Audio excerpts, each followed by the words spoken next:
O, dyan mo ning ito, bilangin mo. Ayan. Marami pong salamat. Magkano yan? 2,000 po. Kumusta naman ang buhay may asawa ngayon? Mahirap po. Sa sobrang hirap baga po ng buhay. Hindi ko na naisip kung anong gagawin ko.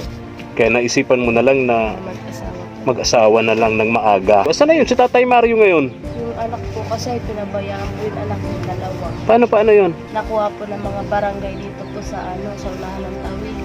Nakuha ng barangay? Po. Oo. Naglakad daw po. Kaya po hinatid siya dito sa Kabkabin. Hanggang ngayon po naandyan po sa Kabkabin. Yung dalawang bata na anak ni Tatay Mario. Doon sa tiyahin mo. Pinabayaan? Nag-alis po yung dalawa. Si Tatay Mario? Tsaka yung tiyahin mo nag-alis?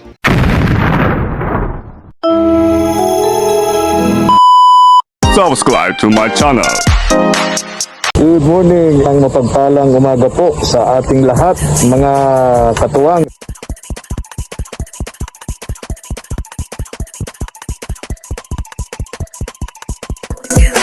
Tara po. Salamat po. Good morning, isang mapagpalang araw po ng linggo, mga katuwang. Magbati po natin ng happy Mother's Day po sa lahat ng ina, sa lahat ng nanay, ng mama, ng mami, ng inang sa mundo. Maraming salamat sa inyong dakilang sakripisyo sa pamilya. Ayan, sa lahat ng mother, happy Mother's Day po sa inyong lahat. Samahan niyo po ako ngayon, mga katuwang. Pupunta po tayo sa isa sa pinakamalayong lugar na pinupuntahan po natin. Ito pong Kaburan po, mga katuwang. Puntahan po natin yung mga pamilyang tinutulungan po natin dito ngayong araw na to ng linggo, Mother's Day. Ayan, tara po, samahan niyo po ako ngayon, mga katuwang.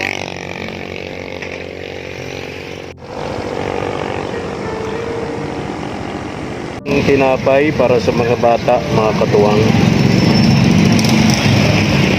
Tayo, mga katuwang, sa pupuntahan natin. Siguro mga 15 kilometers na lamang po, mga katuwang.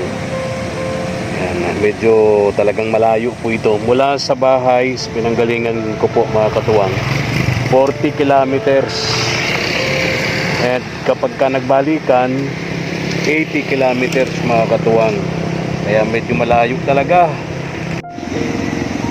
Oh, alas 10 na pala. Malapit na tayo, mga katuwang. Thank you, Lord. Nakarating din tayo dito. Pupuntahan natin. Sana andito yung mag-ina. Sina Luella. Ay, parang sarado. Sarado. Tao po. Tao po.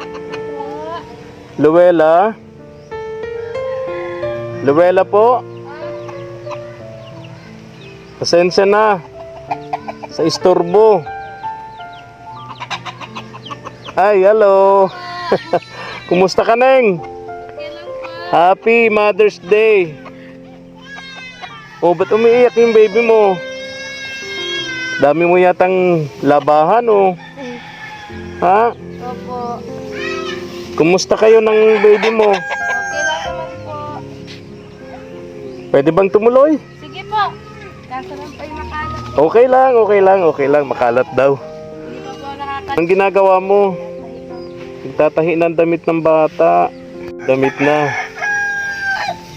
Hello.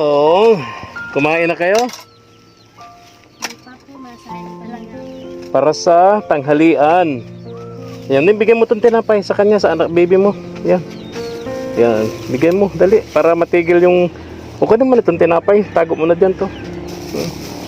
Tuwan-tuwa siya, oh. Nakatingin siya dun sa tinapay. Lakihan niya dito, oh.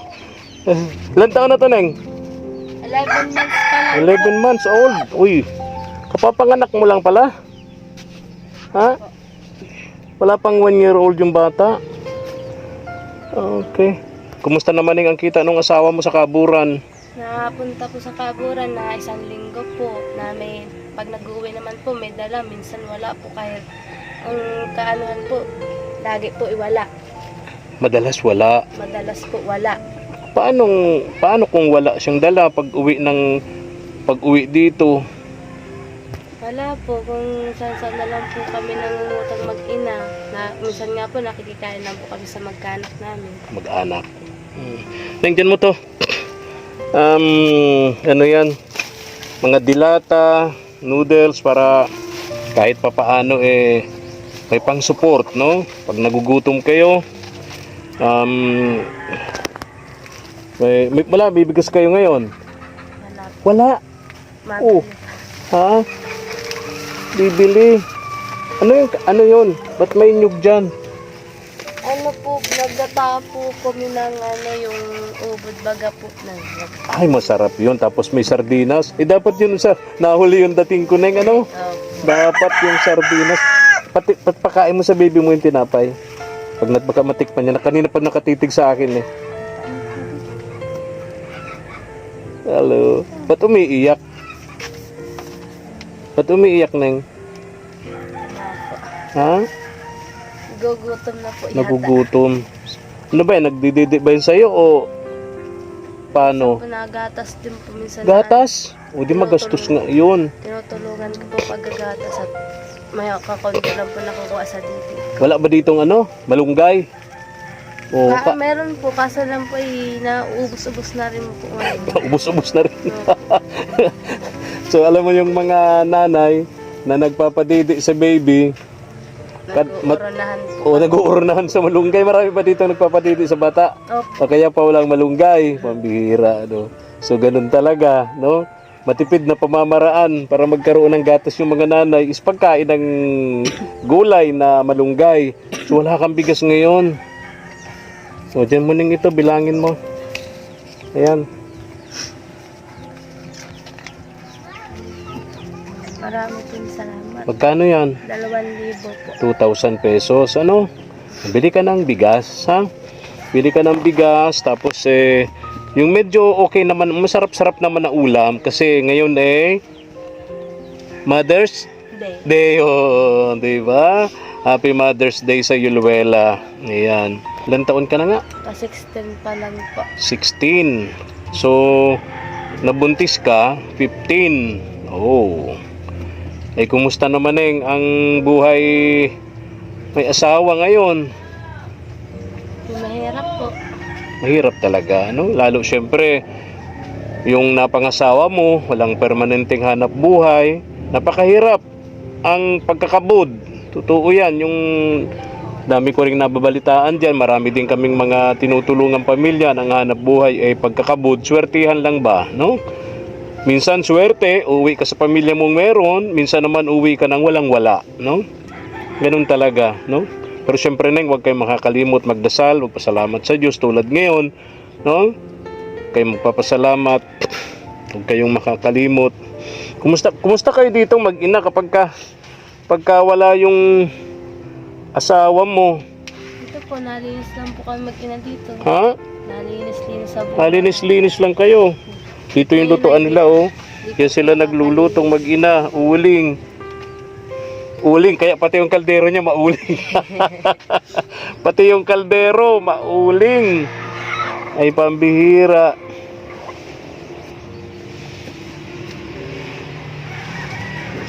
Happy siya, oh. Ang pangalan nito? Princess Ella po. Princess Ella. Ayan, anak ni Luella. Ayan. Anong pangalan nung kasal ka ba, Ning? Hindi. Oo nga pala, hindi pwedeng kasal, bata ka pa. Ay, yung lalaki, yung kinakasama mo, ilan ang edad? Ha?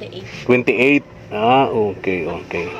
At least, pagka mas matanda daw yung babae mas matanda daw yung lalaki kaysa sa babae, mas maganda daw yun para mature, no? Responsable. Kadalasan inuuna daw muna ang responsibilidad sa pamilya bago ang barkada. Okay ba yun? Ganun yung kinakasama mo? Ha? Ay, maswerte ka. Kukunti ang babae nakakatagpo ng ganyan. Kukunti na lang kami nun.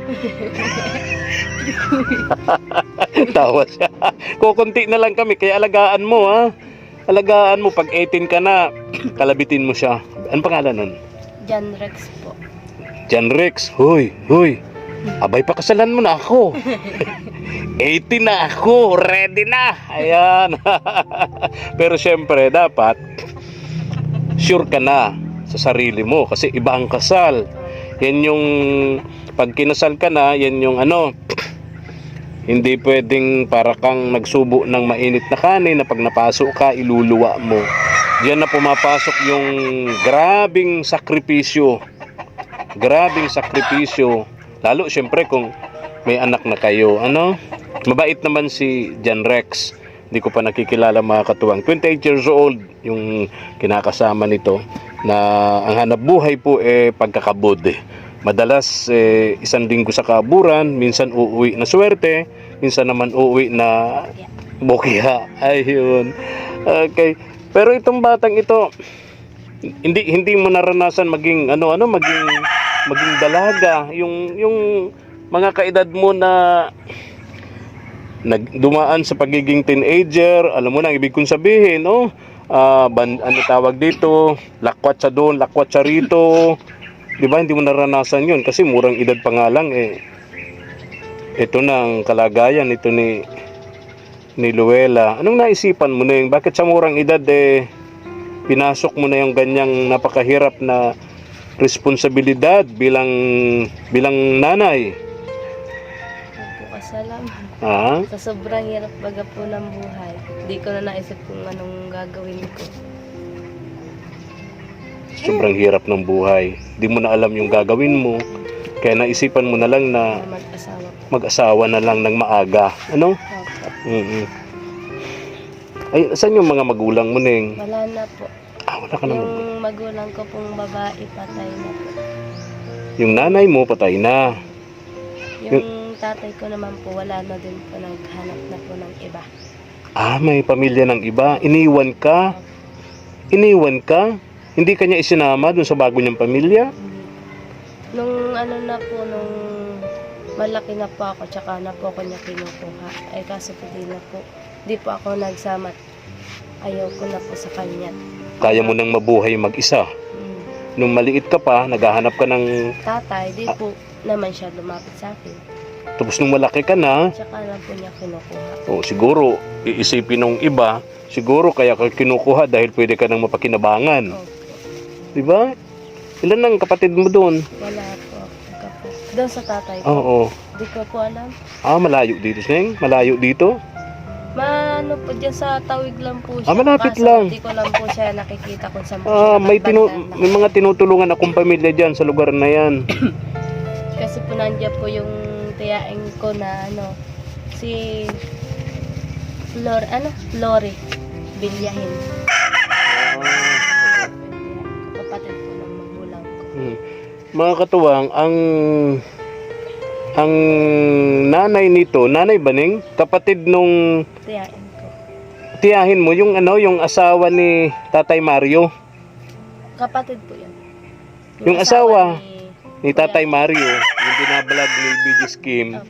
Si Tatay Mario may asawa yon, bata. Kapatid yun ng Magulang ko. nanay mo. Opo. Okay. Marami yung magkakapatid, Neng, Po yata 14. 14! Pambira. Hindi pa yata uso nun ang ang family planning. Hindi pa uso, ikaw mag-family planning ka. Ha? Oo. Nagagamit po. Baka sa edad mong yan, baka 14 ka din. Ha? Hirap ng buhay ngayon, Neng, ha? Madalas ka dapat pupunta ng health center. May contraceptive kayong ginagamit. Ay, tama yun. Pero pupunta ka ng health center para makapagtanong-tanong ka doon. Yung ginagamit kong po ngayon ay binibili ko po. Mahal baga po yung baga po yung ginagamit ay sa nagpapadate. Okay, di ko alam yun. Oo. Huwag mo nang i-describe pa at baka mapasama tayo. Anyway, okay yun. Dapat planuhin talaga ang pagpapamilya, lalo ka, bata pa kayo, bata ka pa, Bata ka pa, 15, nakaisa ka na. O baka pag 16 mo, isa na naman. Imagine, lampas 14 yun, Neng. Ha? O, pambihira. Anong sabi ng mga nakakatanda sa'yo rito? Sana may mga pangaral din silang ganun sa'yo, no? Na wag nang gayahin pa yung pinagmulan mong pamilya, no? Imagine, 14 yung magkakapatid, mga katuwang yung nanay niya. Yung isa nga po, yung binablog po ni BG Kim, yung asawa po ni Tatay Mario. Asa na yun si Tatay Mario ngayon? Hindi ko po alam. Wala na, di na nagparamdam? Yung anak po kasi pinabayaan po yung anak ng dalawa. Paano yun? Yung dalawa pong panganay niyang yung magkasunodan po si Rolando tapos si Adrian, nakuha po ng mga barangay dito po sa sa unahan ng Tawid. Sa Nakuha ng Tacubalani po. Oo. Naglakad daw po. Ang sabi naman po ni Dre, mapunta daw siya kay Lola. Kaya po hinatid siya dito sa Kabkabin. Hanggang ngayon po naandyan po sa Kabkabin. Yung dalawang bata Opo. na anak ni Tatay Mario, Pinabayaan. dun sa tiyahin mo. Pinabayaan? Sino ba ang naglayas ba? Opo, nag-alis po yung dalawa. Si Tatay Mario? Tsaka yung tiyahin mo nag-alis? Hindi po, di ko po alam kasi po yung bata na dalawa ay nag-alis daw po dun sa Sa dito sa poder ni Tatay Mario. At sabi daw po, tapos sabi naman daw po nung pagpunta diyan, nagpunta po daw diyan sila Timarical din sa Kabkabin.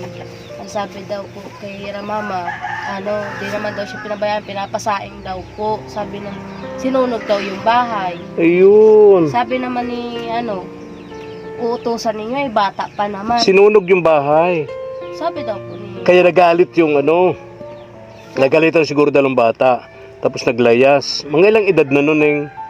wala pa po. Ay mga 5 taon po yata yung isa. Oh my God. Ano, 5 years old, 6 years old na magkapatid. Buti natagpuan ng mga barangay tanod, ng mga barangay pulis. Naibalik sa pamilya?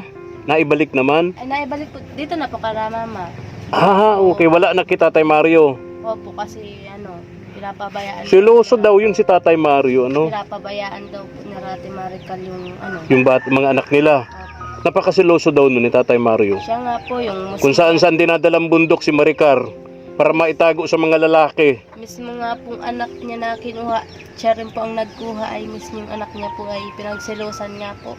Anak Anak niya po sa una. anak ni Tatay Mario. Oo, sa una po. Pinagsilosan Pinagsilosan niya kay po. Maricar. Opo. O pambi. Inuutos-utusan na nga po nila na hindi sila na yun na po ang magsaing, yun po ang mag-alaga ng mga anak niya. Tapos pinagsilusan pa po ni Tatay Mario. Pambihira si Tatay Mario. Pambihira. Kaya pala, kung saan sa bundok pumupunta si Tatay Mario, pinagtatago niya si Maricar sa mga lalaki. Ito naman kasing si Maricar, ewan ko lang kung totoo na sa mga nakakausap namin ni BG Kim, medyo malapit ng konti sa mga boys. Tama? Siya nga po yata, yung nga po Malapit daw may Kaya binagang layo ni Tatay Mario. Ay pambihira. Napakasiloso, pati anak niya pinagsilosan. Ay nako. Ingat kayo, Neng, ha? Dito kasi sobrang init ng panahon natin, no?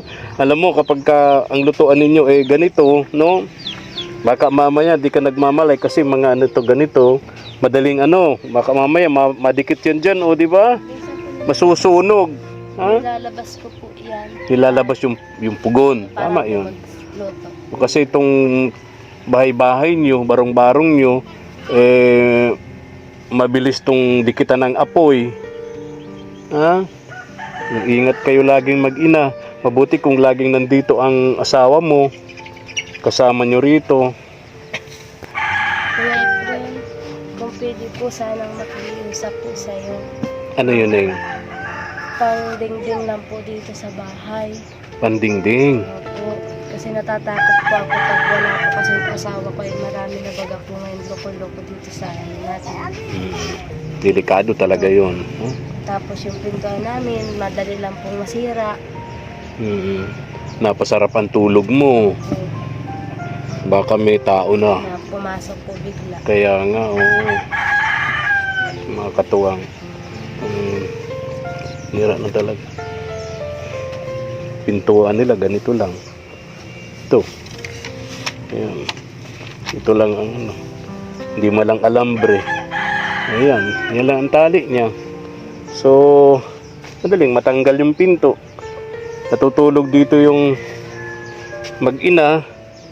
Pagmamalay si Luella, may katabi na siya. Kala niya yung asawa, hindi pala. Asawa ng iba. Pero marami naman ditong mga kabahayan, pero karamihan po, mga walang tao. Ba't walang tao yung mga bahay dito, Ning, no? Minsan po naalis po sila. Mga nasa kaburan din. Alis na ako, Neng, ha? Ingat kayo rito. Salamatan mo, Neng, si Sir Marcial Eugenio of USA. Marami pong salamat. Sir Marcial. Sir Marcial. Marcial. Sial. Eugenio. Eugenio. Eugenio. Oo. Of USA. Sir Marcial Eugenio of USA. Sir Marcial. Hinyo. Hinyo. Yun. Si Luella, pambihira. Ay, okay, sige, Neng, ha?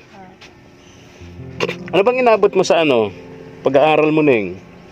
Ano po, Grade 2. Na marunong ka naman siyempre magbasa, marunong ka magsulat, At least marunong kang magbasa, marunong kang magsulat. Importante 'yon, Kahit grade 2 lang, 'yun ang natin. Hindi tayo mahuhuli pagka marunong tayong magbasa, marunong tayong magsulat, Okay. Pero siyempre, lagi pa rin magbasa para natututo, Neng? Ha? Luella, alis na ako, ha? Ingat kayo dito, ha? Okay, again, Happy Mother's Day sa'yo. Happy Mother's Day sa'yo, Neng. Okay. Dami mong labahan. Malayo ba yung dito? Igiban ng tubig? Malayo po. Malayo? Oh, okay. Okay. Layo lang talaga dito sa lugar nyo. Kapag wala ka sa kondisyon, mahirap pumunta sa sobrang layo nito, Mula sa pinanggalingan ko ay nasa 40 kilometers. Tapos babalik ka 80 kilometros. Sobrang layo. Dami mong labahan. Oh, pambihira. Sige na, Neng, bye-bye na. Bye po. Bye-bye. Ingat ka lagi. Ingat kayong magnanay, ha? Bye-bye na, bye-bye na. Bye-bye. Binyag na ba yan? Hindi pa binyag. Oh, okay. Walang pera. Ay, walang pera. Ay, nako. Oh, sige na. Alis na ako. Tayo na po, mga katuwang. Lang talaga. Thank you for watching.